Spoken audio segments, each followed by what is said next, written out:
Alright, I've got this cool flashlight. It's several years old now and it won't turn on. Here is how I fixed it.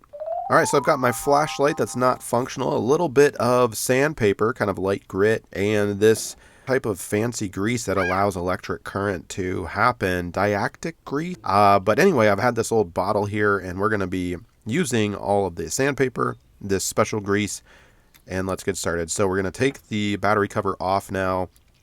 The first thing I'm doing is checking to see if the battery may be corroded, right? Because if it is, you want to dispose of that properly and then clean out the inside really well. The battery also just might be dead or low. That could be the culprit, perhaps. So we're relatively clean, except you can see on the end of the spring here that touches the negative side of the battery. Looks like there's some rust happening on the metal part. So that's the reason for the sandpaper. We're going to take a little bit here and just try to get some of that off as much as possible. If it's battery corrosion, you'll of course want to wear gloves and use proper protective equipment. And we're going to use that sandpaper pretty vigorously and aggressively without damaging the spring, of course. The idea is to get a large part of that metal showing.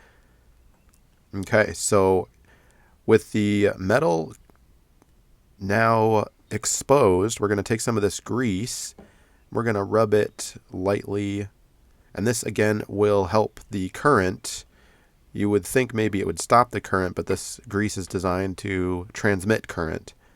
So use it on, like, under electric wing nuts, for example, if you've got two metal pieces that are exposed. Well, that's what I'm doing anyway. I don't know what the pros would say. I'm not an electrician, so should you use this kind of stuff to connect the spring to the battery terminal?